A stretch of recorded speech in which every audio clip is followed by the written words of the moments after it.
अब आ जाते हैं, योग की बात हम कर रहे थे, है ना। पिछली बार हमने योग के बारे में बात कही थी और हमने कहा था कि योग में अपने चित्त को हमें बैलेंस करना होता है ना। चित्त की वृत्तियों का निरोध की हम बात कर रहे थे और हम बात कर रहे थे कि जब हमारे मन और बुद्धि बैलेंस हो जाएंगे तो चित्त की वृत्तियों का निरोध हो जाएगा। ये बात हमने लास्ट की थी।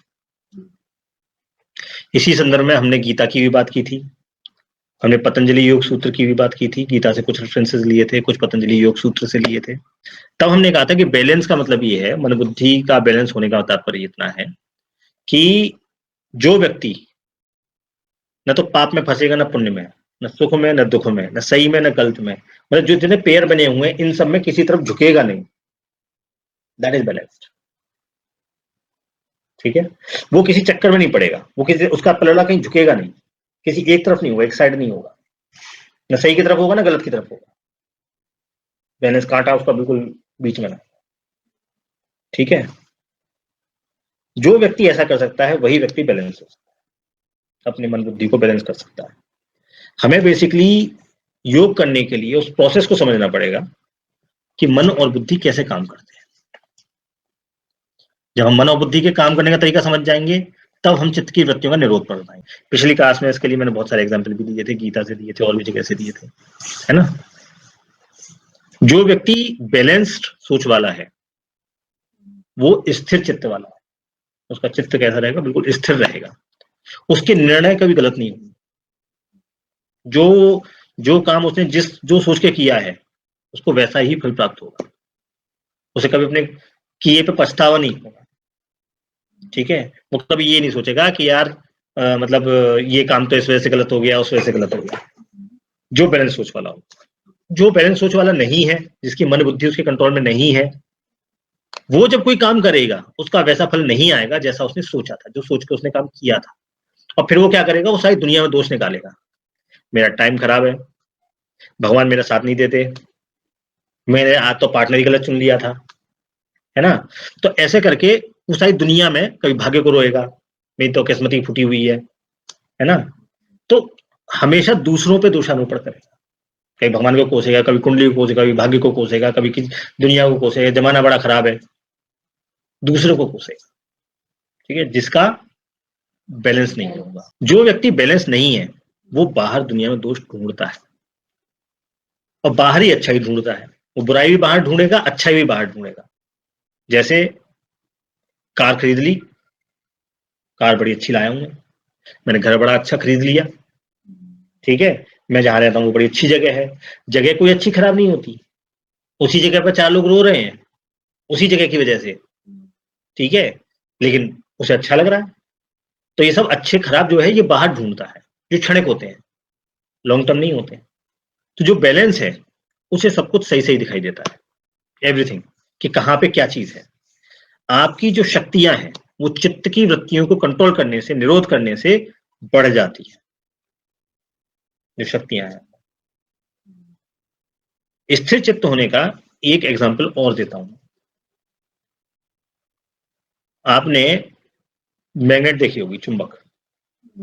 ठीक है, चुंबक में 2 पोल होते हैं, एक होता है नॉर्थ पोल, एक होता है साउथ पोल। ठीक है, जब आप नॉर्थ पोल के सामने साउथ पोल ले आएंगे तो दोनों चिपक जाएंगे। ठीक है, या साउथ पोल के सामने नॉर्थ पोल लाएंगे तो दोनों चिपक जाएंगे। और अगर नॉर्थ पोल के सामने नॉर्थ पोल लाएंगे तो क्या होगा, रिपल्शन होगा। ठीक है, यानी दोनों पोल्स पे एक चार्ज है जो अपोजिट को अट्रैक्ट कर रहा है, नॉर्थ पोल साउथ पोल को अट्रैक्ट कर रहा है। अब हम क्या करें, अब हम उस पोल के कॉर्नर से अंदर की तरफ चलना शुरू करें। हम उस पोल के कॉर्नर से, नॉर्थ पोल से अंदर की तरफ चलना, साउथ पोल की तरफ चलना शुरू कर रहे हैं।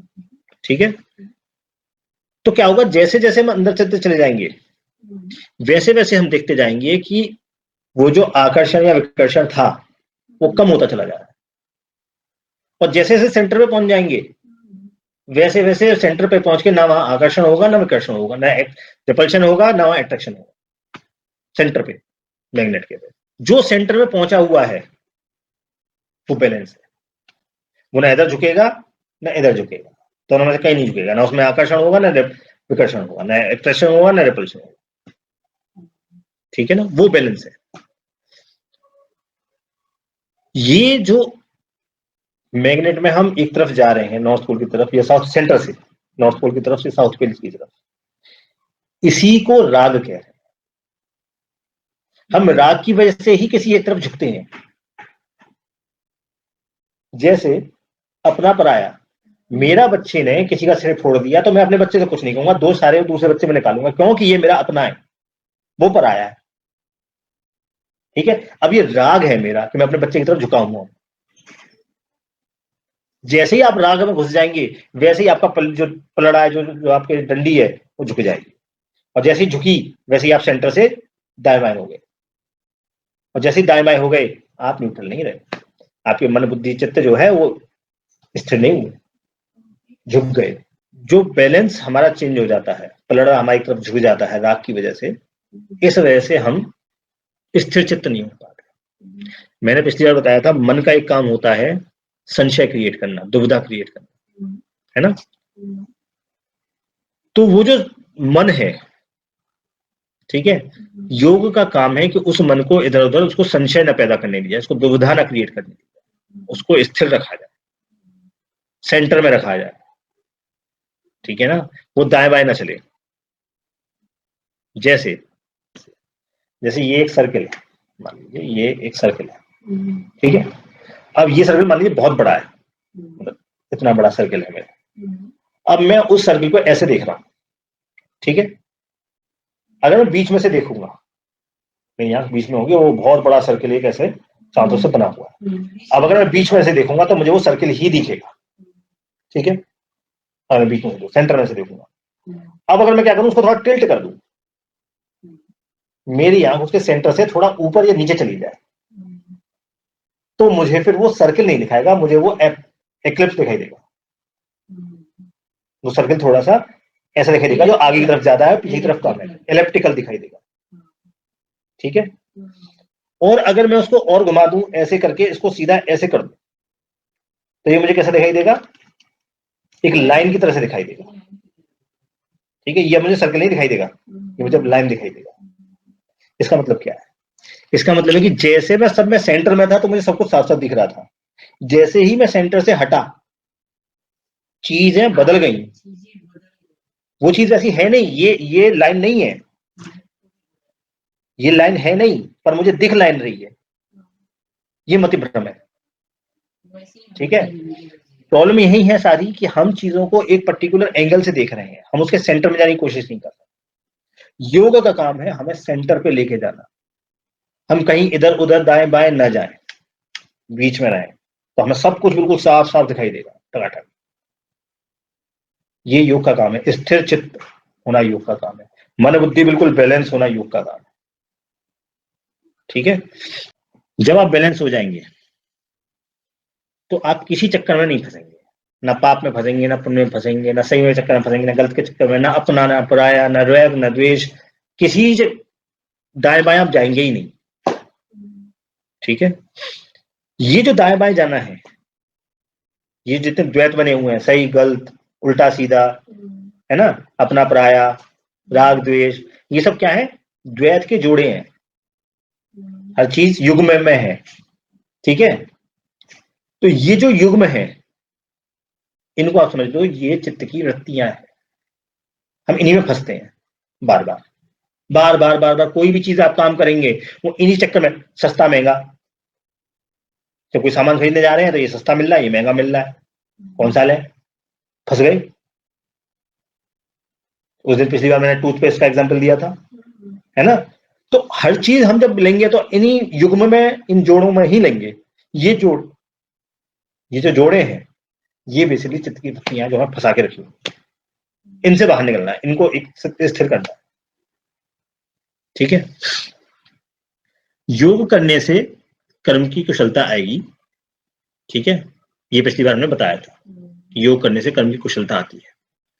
कृष्ण जी कर्म की कुशलता आने का एक बहुत आसान तरीका बताते हैं गीता में। वो कहते हैं कि जो आसक्ति है, इस आसक्ति को त्याग दे, है ना। ये जो राग है, इस राग को त्याग दे। लेकिन वो ये नहीं बताते कि आसक्ति को कैसे त्याग दे। वो ये तो बताते हैं कि आसक्ति को त्याग दे, और कैसे त्यागे ये चीज पतंजलि बताते हैं। ठीक है, क्यों? क्योंकि जो गीता है वो योग की कंप्लीट बुक नहीं है।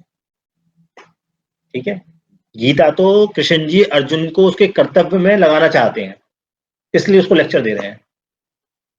ठीक है, तो वो मोटी मोटी बातें बता रहे हैं, उसको पूरी प्रोसेस नहीं बता रहे हैं, उसको बहुत शॉर्ट में बता रहे हैं जहां से उनका मतलब निकल जाए।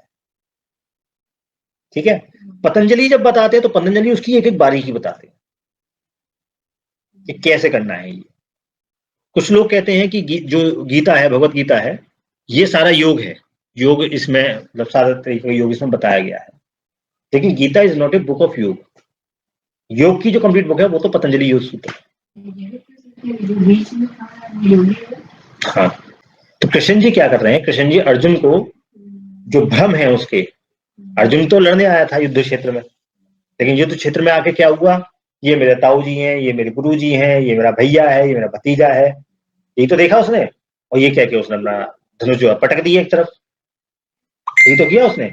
तो उसको वो रोकने के लिए, उस भ्रम में से निकालने के लिए कृष्ण जी उसको ये चीजें बता रहे हैं। ठीक है, तो जो कॉन्फ्लिक्ट उसके अंदर पैदा हो गया है, अर्जुन के अंदर में जो कॉन्फ्लिक्ट पैदा हो गया है, जो उसका पलड़ा झुक गया है, जो द्वैत जो आ गया है, उसको वो ठीक करना चाह रहे हैं। ठीक है, जिस आदमी के अंदर ये ड्युअलिटी नहीं होगी, ये झगड़ा नहीं होगा, ये द्वैतवाद नहीं होगा, वो आदमी जो डिसीजन लेगा, उसका जो रिजल्ट आएगा, that will be what he wants. वही रिजल्ट आएगा, उसका रिजल्ट कुछ और हो नहीं सकता। ठीक है, इसलिए बैलेंस में होना बहुत जरूरी है, तभी हम योग में आगे चल पाएंगे। अभी तक हम योग की केवल अभी बेसिक बातें करते हैं। अब आज हम पहला होमवर्क इसमें योग में देंगे। ठीक है, तो पहला होमवर्क ये है आपका कि अब आपको ये करना है अगले क्लास तक। जो होमवर्क है हमारा, होमवर्क ये है कि अब अगली क्लास तक, अगले 15 दिन आपको किसी भी चीज में कोशिश ये करनी है कि आसक्त ना हो। आसक्त ना हो से मतलब निर्लिप्त हो जाइए हर एक चीज से। जूता वहां पड़ा है, पढ़ा रहे, मेरी सिर पे कोई फर्क नहीं पड़ता। गिलास टूटता है, टूट जाए, किसी के पैर में चुभता है, चुभ जाए, मेरी सेहत पे कोई फर्क नहीं पड़ता। घर में झाड़ू लगी है, नहीं लगी है, मेरी सेहत पे कोई फर्क नहीं। घर में सब्जी आएगी, बनेगी, नहीं बनेगी, मुझे कोई लेना देना नहीं है उससे। बनेगी हम खा लेंगे, नहीं बनेगी भूखे रह जाएंगे। ये जो हर एक चीज से अभाव है, अभाव का लोग ये मतलब निकालते हैं कि उस पे तो वो तो बड़ा गरीब है। ठीक है, पैसे का बड़ा अभाव है। पैसे का अभाव का मतलब गरीब नहीं हुआ। पैसे का अभाव का मतलब है कि उसको पैसे का कोई वैल्यू नहीं है। पैसा है नहीं है, डजेंट मैटर। पैसे का अभाव का मतलब ये है, गरीब नहीं है। ऐसे ही घर में अब आप ऐसे रहेंगे अगले 15 दिन, अपने कर्तव्य करने हैं, अपना नहाना है, धोना है, पूजा करना है, जो अपने काम है वो करने हैं। दूसरा कोई कुछ कर रहा है, नहीं कर रहा है, कोई फर्क नहीं, मेरी बला से। ठीक है, अगले 15 दिन आपको यही कोशिश करनी है। क्या? बता देना। हाँ, बताना कुछ नहीं है, बता दिया तो फिर कुछ नहीं होगा। ठीक है, कुछ बोलना ही नहीं है ना। अरे नाराज हो जाएंगे तो होने दो, मुझे कोई फर्क ही नहीं पड़ता। उनके नाराज होने से भी कोई फर्क नहीं पड़ता। अरे भैया, वो लोग समझदार हैं या नहीं है, ये आपका ठेका नहीं है। ठीक है, ये उनकी प्रॉब्लम है, वो लोग समझदार हैं या नहीं है। ठीक है, मेरे को तो सिर्फ यही प्रैक्टिस करनी है कि भाई मेरे को किसी के फटे फटाने नहीं, मुझे किसी से कोई लेना देना नहीं, मेरे को अपना काम देखना है। मैं अब किसी चीज में इन्वॉल्व नहीं होना चाहता, मैं सिर्फ अपने कर्तव्य करना चाहता हूँ। तो ये काम आपको अगले 15 दिन करना है। ठीक है, फिर अगले 15 दिन बाद हम आप इसकी रिपोर्ट बनाएंगी कि कहाँ कहाँ ऐसा हुआ जहां आपसे रहा नहीं गया बोले बिना। अब आ जाते हैं आखिरी टॉपिक पे, तर्कशास्त्र पे।